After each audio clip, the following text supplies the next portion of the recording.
मंडळी, आपण हाडांच्या आजारावरती बोलतोय. मणक्याचा त्रास कसा असतो, त्याच्यावरची लक्षणं काय, त्याची ट्रीटमेंट कशी घ्यायला पाहिजे. त्याचबरोबर आपल्याला सर्वात महत्त्वाचं म्हणजे सायटिका यावरती आजच्या या या भागामध्ये आपण बोलणार आहोत.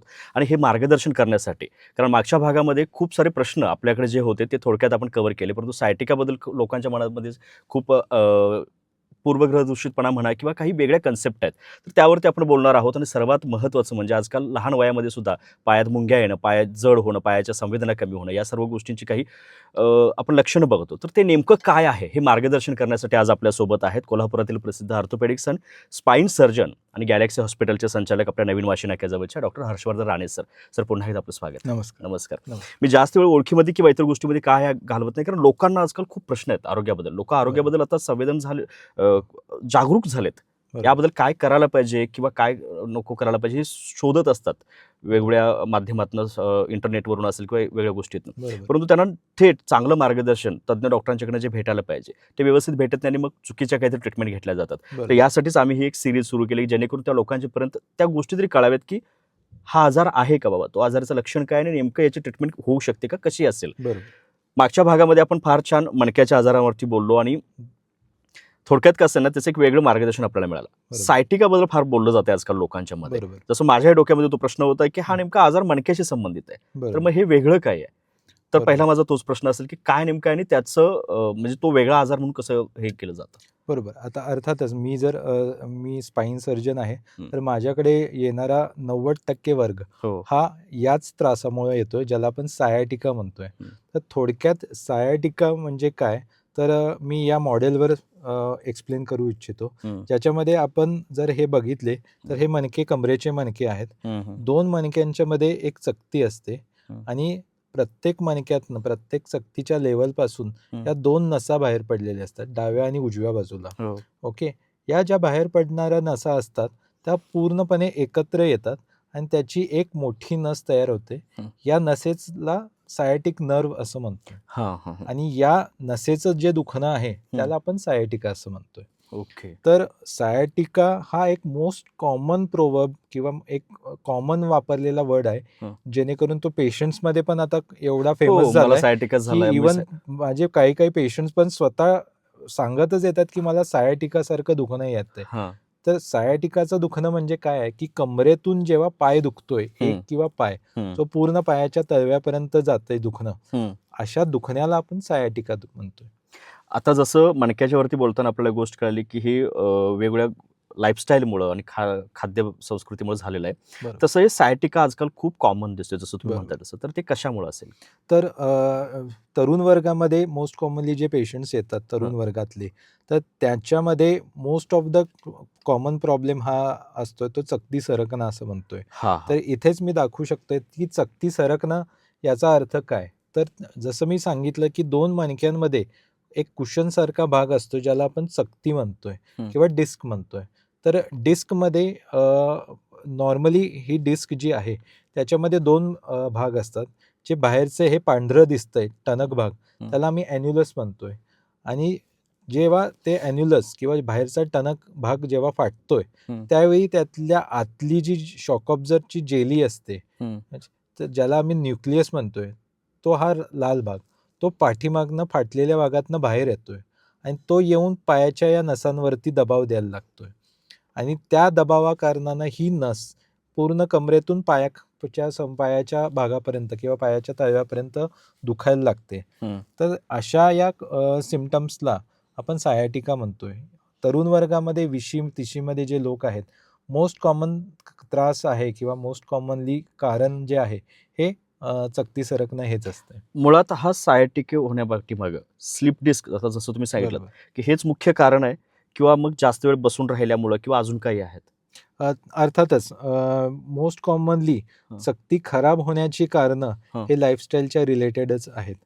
एकाच ठिकाणी जास्त वेळेसाठी बसून राहणं, प्रॉपर पोश्चरमध्ये बसणं नाही, कुबड काढून बसणं, बाग घेऊन बसणं, की अशा कंडिशनमध्ये चकती खराब होण्याची कारणं चकती खराब होण्याचे किंवा आता लक्षणं खूप वाढत जातात. गाडी चालवणारे लोक असतात जी दररोज त्याच्यावरती जास्त वेळ घालवतात, बरोबर. तर त्यामुळे सुद्धा होऊ शकतं. एक्झॅक्टली. जितका तुम्ही त्या चकतीवरती लोड किंवा स्ट्रेस टाकणार आहात, हं. तर त्या कंडिशनमध्ये तसं त्या चकतीचं खराब होणं हं. किंवा डिजनरेशन जे म्हणतोय, हं. तसं ते वाढतच जातंय. अ, पण मोस्ट कॉमनली एक प्रेसिपिटेटिंग फॅक्टर असतो किंवा जे इन्सिडन्स असतो, ज्याच्यामध्ये त्या चकतीचं बाहेरचं टणक आवरण फाटतंय. हं. माझ्याकडे जे पेशंट्स येतात त्यांनी पण ते अनुभवलेलं आहे. काहीतरी खोकला किंवा शिंक करायला गेलो, पेशंट हं. समोर वाकला हं. आणि अचानक कमरेतून पायाला दुखायला जातात. किंवा समोर वाकून वजन उचलायला गेलो, अचानक कमरेमध्ये कळ भरली आणि ती पायामध्ये चालू झाली हं. जायला. तर अशा कंडिशनमध्ये काय होतंय, अशा जेव्हा मणक्यावरती किंवा सकतीवरती स्ट्रेस टाकणारे हे पोश्चर्स किंवा हं. इन्सिडेंट्स होतात, त्यावेळी हे बाहेरचं टणक आवरण जे ॲन्युलस म्हणतोय, ते फाटतंय आणि त्याच्या आतून जी जेली आहे ती बाहेर सरकते आणि मग ती पायाच्या नसांवरती दबाव द्यायला लागते. हं. अशा कंडिशनमध्ये मग जे कमरेतलं दुखणं आधी जे येऊन जाऊन होतं, ते आता ते कमरेतलं दुखणं पायाकडे जायला लागतंय आणि हां. अशा कंडिशनमध्ये मग पेशंटला कमरेतनं पाय दुखणं, पायामध्ये मुंग्या, पायामध्ये जडपणा येणं, हे सगळं स्टार्ट होतं, ज्याला आपण मोस्ट कॉमनली सायाटिका म्हणतोय.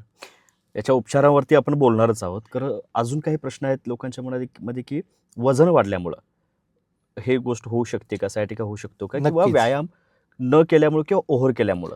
बरोबर. एक्झॅक्टली ओव्हर केल्यामुळे असं सांगता येत नाही. पण हो. वजन वाढल्यामुळे डेफिनेटली त्याचा हो. इम्पॅक्ट ह्या मणक्यावरती पडतोय. हं. आपण बघाल की जसं आपण आता हे मणके आहेत, त्या मणक्यांना लागूनच पोटाचे स्नायू समोर आलेले असतात हं. तसे.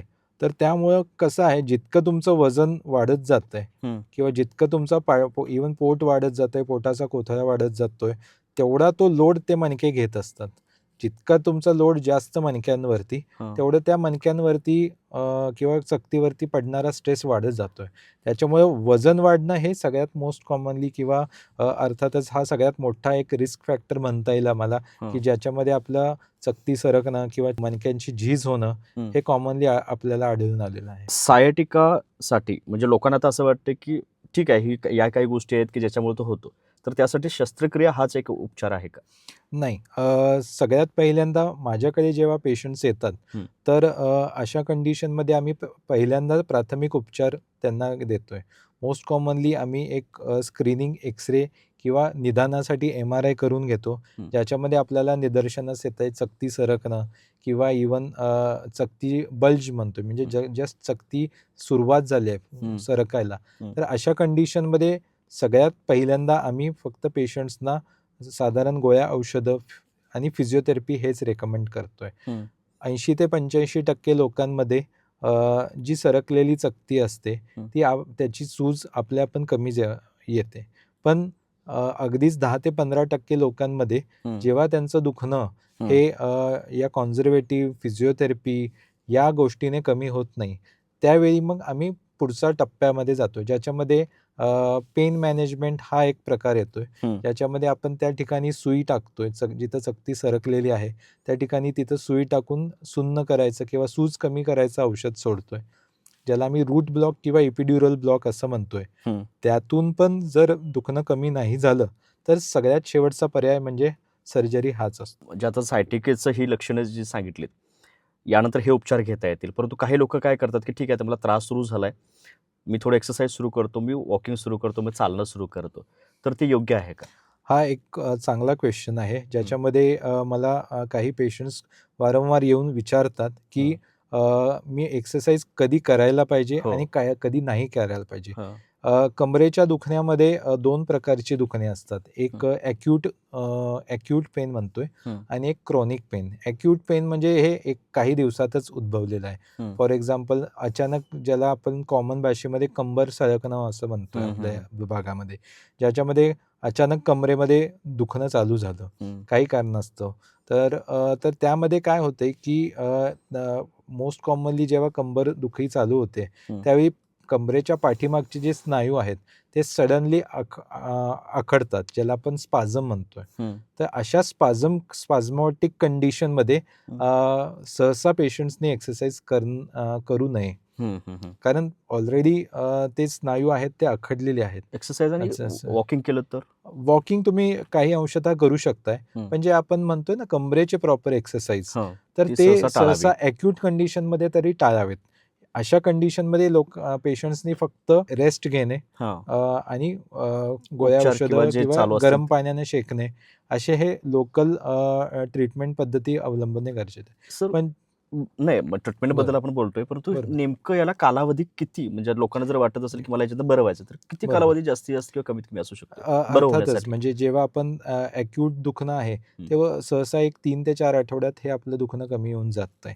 पण जेव्हा हे ॲक्यूटचं दुखणं क्रॉनिकमध्ये जातंय, म्हणजे दुखणं कालावधी वर्षानुवर्ष आहे, जे म्हणतात की कंबरदुखी माझी 5 महिन्यापासून आहे, 6 महिन्यापासून आहे किंवा भरपूर वर्षापासून आहे, अशा वेळी ते दुखणं असतंय, जे ॲक्यूट दुखणं आहे ते क्रॉनिकमध्ये गेलेलं असते, क्रॉनिकमध्ये कन्व्हर्ट झालेलं असते.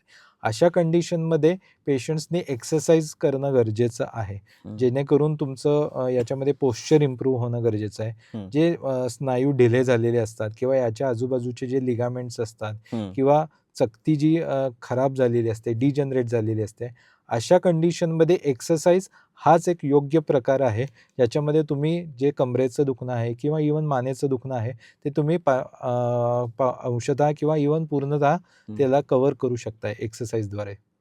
आता सर्वात महत्त्वाचं म्हणजे आता हा त्रास सुरू झाला, लोक जसं म्हणतात की नको बाबा, मी मणक्याचं किंवा इतर ह्याचं ट्रीटमेंट घेतली तर पुढे जाऊन आधो होणार आहे, माझं वय कमी आहे, ट्रीटमेंटच नाही घेतली, तर काय होऊ शकतं त्याचं शेवट, परिणाम काय असतील? तर युजली तेच आहे. जर आपण आता सायाटिकाबद्दल बोलत राहिलो आणि चकती सरकलेली आहे एका व्यक्तीची, तर मोस्ट कॉमनली जेव्हा ती चकती सरकलेली असते ती नसेला दबाव टाकत असते. तर पहिल्या कंडिशनमध्ये किंवा पहिल्या स्टेजमध्ये हा दबाव असतोय, पेशंटला फक्त कमरेतनं पायात दुखत असतंय. पण जसं तो दबाव जो वाढत जातोय, जास्त कालावधीसाठी राहतोय, त्यावेळी त्या चकतीमध्ये, त्या नसेमध्ये अंतर्गत चेंजेस यायला लागतात, ज्याच्यामध्ये त्या नसेला सूज यायला लागते, नसेला सूज चढायला लागते. त्याच्यामध्ये मग पेशंट्सना पायामध्ये सुन्नपणा येणं किंवा पायामध्ये मुंग्या येणं असं जाणवावं लागतंय. पण तीच सूज ज्या नसेची आहे ती जास्त काळासाठी राहिली तर मग नसा निकामी व्हायला लागतात. त्याचा अर्थ काय की पायातलं चप्पल निसटून पडते, म्हणजे पायातली ताकद कमी व्हायली, संवेदना पूर्णपणे जायली आहे. तर अशा कंडिशनमध्ये जर पेशंट्सनी आता मी सर्जरी करतोय किंवा आता आपण सर्जरीसाठी डिसिजन घेऊया, पण त्यावेळी तेच आहे की ज्या नसा निकामी झालेल्या असतात त्या पूर्ववत येण्यासाठी भरपूर कालावधी जातोय आणि कधी कधी असं पण होते की तो नसा पूर्ववत येण्याची शक्यता पण कमी होत आहे. हा टोटली तुम्ही जो दबाव आहे तो किती कालावधीपासून आहे आणि त्याच्यासाठी तुम्ही उपचार घेतलेत नाही घेतलेत, काय घेतलेत, म्हणजे याच्यावरती अवलंबून जास्त काळ ते सहन करत राहणं किंवा अंगावरती काढणं ते पण धोकादायकच आहे. धोकादायक, जसं तुम्ही सांगितलं पूर्ण त्या नर्व ब्लॉक होत गेल्यानंतर सगळ्या संवेदना हळूहळू पायाच्या असतील किंवा इतर कमरेखालच्या जायला सुरू होतात आणि तो फारच मोठी गंभीर समस्या निर्माण होऊ शकते. त्यानंतर मुळातच हे आजार जे आहेत, आता सायाटिका असेल, मागच्या भागामध्ये आपण मणक्याच्या आजारावरती बोललो, त्याच्याबद्दल एक्सरसाइज आणि इतर गोष्टी सांगितल्यात, प्रिव्हेन्शनसाठी आपण सांगितल्या. आहारामध्ये नेमकं लोकांनी, जसं काही लोक म्हणतात की मांसाहार केल्यानंतर हाडं फार चांगली राहतात, तर इतर गोष्टी, तर याच्याबद्दल काही सांगाल का थोडक्यात? अर्थातच आपल्या हाडासाठी आपल्याला अर्थातच सर्वांना माहीत असेल की व्हिटॅमिन डी आणि कॅल्शियम हे फार महत्त्वाचं आहे. तसंच नसांसाठी अजून एक व्हिटॅमिन आहे ज्याला आपण व्हिटॅमिन B12 म्हणतोय किंवा मिथिल कोबालामाइन असं म्हणतोय. तर मोस्ट कॉमनली जे काही पेशंट्स आपल्या समाजात असतात जे प्युअर व्हेजिटेरियन असतात, तर प्युअर व्हेजिटेरियन्स लोकांमध्ये या पर्टिक्युलरली व्हिटॅमिन डी आणि व्हिटॅमिन B12 या घटकांची कमतरता आढळून येते. का तर व्हिटॅमिन डी आणि व्हिटॅमिन B12 याचा मेन जे सोर्स असतात ते प्रिन्सिपली नॉनव्हेज किंवा मीटमधूनच मिळत असतात. तर त्यामुळे अशा लोकांनी, जे प्युअर व्हेजिटेरियन्स लोक आहेत, त्यांनी रेग्युलरली किंवा इन बिटवीन व्हिटॅमिन डी आणि व्हिटॅमिन B12 याची सप्लिमेंट्स घेणं गरजेचं आहे. तो एक म्हणजे आहारातला फरक तो असायला असतो. हो, त्यामुळे लोकांनी ती काळजी घेणं महत्त्वाचं आहे. कारण खूप गरजेचं वेळेला काय होतं, की मला ते आवडत नाही त्यामुळे मी ते खात नाही. परंतु बरोबर, त्यामुळे ती शरीरात डिफिशियन्सी होते. बरोबर. त्यातनं काही आजार उद्भवत असतात. येस, तर त्यासाठी आहाराकडे सुद्धा लक्ष देणं तितकंच महत्त्वाचं आहे. बरोबर. आपल्या भागामध्ये आता या पट्ट्यात तुम्ही आता ट्रीटमेंट करताना वेगळे अनुभव, वेगळे पेशंट्स येत असतील. तर सायाटिकाचा असा कुठला एक लक्षात राहिलेला किंवा लोकांसाठी ते एक आदर्शवत म्हणता येईल असं उदाहरण, की बाबा अशा ट्रीटमेंटला सुद्धा एखादा माणूस आला आणि त्याचा तो बरा झाला, असं काही आहे का? माझ्याकडे भरपूर पेशंट्स येतात हं, आणि एका पेशंटचं मी उदाहरण सांगतो, हं, की एक पेशंट आपल्या राधानगरीचाच होता हं, आणि तो त्याला अचानक कमरेतनं पाय दुखायला लागला. हं. पाय भरून यायला लागला आणि तो अक्षरशः विव्हळत होता हां, त्या इतक्या कमाने. वेदना असतात. इतक्या वेदना होत्या त्याला. हो. आणि सर्व गोष्टींनी म्हणजे गोळ्या, औषधं, इव्हन इंजेक्शन्स हं, या सगळ्यांनी पण त्याचं दुखणं कमी नाही झालं. हं, तर तो जेव्हा माझ्याकडे आला, त्यावेळी मी त्याला शेवटचा हा सल्ला म्हणजे सर्जरी हाच दिला. हं, त्या व्यक्तीची मी सर्जरी दुर्बिणीद्वारे केली. हं, जे 8 मिलीमीटरचं ज्या दुर्बीण असते, त्या दुर्बिणीतनं तो जो सक्तीचा दबाव आहे, हं, तो काढून त्या नसांना मोकळा केला. हं, तो पेशंट दुसऱ्या दिवशी सकाळी उठून चालायला लागला हं, आणि तिसऱ्या दिवशी मला त्याला डिस्चार्ज केलं. हं, तर गमतीचा भाग मी तुम्हाला सांगतो, जेव्हा तो पुढच्या फॉलोअपला मी आला, हं, तर त्याचे नातेवाईक मला सांगत होते, हं. की आता अर्थातच पेशंटचं ऑपरेशन झाल्यानंतर नातेवाईक पेशंटला बघायला बघायला जातात. जातात. हं. पडून असणार आहे पडून बेडवरती का असणार आहे, झोपून आहे, हं, त्याला बघायला जातात. हं, तर त्या नातेवाईकांना हा पेशंट बेडमध्ये किंवा घरातच भेटला नाही. हं, तर हा पेशंट जवळ-जवळ 6व्या किंवा 7व्या दिवशी हं. क्रिकेटच्या ग्राउंडवर क्रिकेट खेळायला गेला होता. अरे बापरे! हां. तर आणि हा एक्झाम्पल आहे. हं, तर मी ते स्पोर्टिंगली घेतलं, की हं, ठीक आहे, ॲटलीस्ट माझी सर्जरी तर चांगली आणि व्यवस्थित झाली आहे. हं. पण सहसा ते पेशंट्सला मी रेकमेंड करत नाही. काळजी घ्यायला पण पाहिजे थोडे हा दिवस. एक विनोदाचा भाग झाला. हं, पण तेच आहे, की थोडक्यात सांगायचं झालं, की इव्हन सर्जरी केल्यानंतर पण हं, गेटिंग बॅक टू लाईफ, हं, नॉर्मल लाईफ हं, हं, हं. हे इतकं फास्ट. फास्टर असतंय. हं, हं. इव्हन आपण जर दुर्बिणीचं ऑपरेशन केलं हां, हां. तर. इव्हन नॉर्मल जर आपण ओपन सर्जरीज काही जणांना चुकून-माकून लागली, हं. तरी पण अशा व्यक्तींना मी गेटिंग बॅक टू लाईफ हे किमान एक 6 आठवडे किंवा 2 ते 3 महिन्यात ते डेफिनेटली होऊन जातंय. नाही खरंच हे फार महत्त्वाचं आहे आणि उदाहरणातून तरी एक गोष्ट कळते, की त्यानं इतक्या वेदना तुम्ही जसं सांगताय, की वेगवेगळे बरोबर, ट्रीटमेंट घेऊन, वेगळे इंजेक्शन्स घेऊन, गोळ्या घेऊन सुद्धा तो स्वस्थ राहू शकत नव्हता. बरोबर. तर त्यावेळी लगेच दुसऱ्या, तिसऱ्या दिवशी तो चालून 7व्या दिवशी खेळायला गेला होता. येस. लोकांना हेच यातनं आम्हाला सांगायचं आहे, की हाडांच्या आता खूप सारे प्रॉब्लेम्स, आजार आपल्या आजूबाजूला नातेवाईकाच्या घरामध्ये पाहायला मिळतात. लगेच गिव्ह अप करणं किंवा आता काहीतरी मोठं आपल्यावरती डोक्यावरती येऊन बसलंय, प्रॉब्लेम्स नशिबाने काहीतरी वेगळंच लादलंय, त्यामुळं सगळीकडेच निराशा येणं, हे बरोबर. सहसा होऊ नये. ट्रीटमेंट फार छान असतात. खूप साऱ्या योजना असतात आणि खूप साऱ्या लोकांच्याकडे जसं सरांनी सांगितलं 80% ते 85% या केसेसमध्ये सर्जरीची गरज पडत नाही नाही. गरज पडत. येस. औषध उपचारानं आणि वेगवेगळ्या ट्रीटमेंट थोडक्यात बरं होऊन जातं. तर यासाठी खरंच लोकांनी लगेच तज्ञ डॉक्टरांच्याकडे जायला पाहिजे आणि महत्त्वाचं म्हणजे आपण या आजारांना मुळातच घाबरायला नको. कारण बरोबर. आजकाल त्या म्हणजे आधुनिक तंत्रज्ञानानुसार तेवढे उपचार आपल्याला उपलब्ध आहेत. शेवटचा प्रश्न घेतो सर, की बरोबर. काय एकंदरीत या म्हणजे आपल्या सर्वच लोकांसाठी, दर्शकांसाठी तुम्ही ॲडवाईस कराल किंवा एक सल्ला द्याल? तुमच्या मणक्याचे जे हेल्थ आहे किंवा जे आरोग्य आहे, हे मोस्ट ऑफ द टाईम हे तुमच्या हातातच असते. हं, तर त्याच्यामुळं मणकेदुखी किंवा कंबरदुखी हं, ह्याच्याकडे दुर्लक्ष न करणं हं, हे सगळ्यात महत्त्वाचं आहे. ज्याच्यासाठी तुम्ही प्रॉपरली रेग्युलरली डाएट फॉलो करणं, हं, पोश्चर फॉलो करणं, एक्सरसाइज फॉलो करणं हे गरजेचं आहे. त्या व्यतिरिक्त तरी पण जर तुमची दुखणे वारंवार येत आहेत हं, किंवा दुखणी रेड फ्लॅग साईन क्रॉस करत आहेत, ज्यामध्ये पायातली ताकद कमी होणं, हातातली ताकद कमी होणं, मुंग्या, जडपणा, सुन्नपणा, हं, अशा कंडिशनमध्ये त्याच्यावरती अंगावरती न काढता हं, त्याच्याकडे प्रॉपर तज्ञ डॉक्टरांकडून योग्य त्या वेळेमध्ये योग्य तो उपचार घेणं गरजेचं आहे. सर्जरीसाठी जर बोलायचं झालं किंवा स्पाईन सर्जरीबद्दल बोलायचं झालं, तर आधुनिक तंत्रज्ञान येतच आहे आणि येतच राहील. हं, ज्याच्यामध्ये आपण पहिल्यांदा जे 8 सेंटीमीटर किंवा 10 सेंटीमीटर फाडून जे करत होतो हं. ते आता 8 मिलीमीटर मिलीमीटर वरती मध्ये. आलेलं आहे. ह्याच्या पुढे पण जाऊन ते 1 मिलीमीटर वरती पण येईल. हं. पण तेच आहे की त्या तंत्रज्ञानाचा उपयोग करून घेणं, हं. त्याचा बाऊ न करता त्याचा उपयोग करून आपलं घेणं जीवन आनंदी आणि ठेवण्यासाठी त्या आजारातनं बाहेर येणं. बाहेर येणं हे हे पेशंटच्या हातातच आहे. खरंच आणि जसं सांगितलं की तो आजार होण्यासाठी सुद्धा आपण कारणीभूत असतो.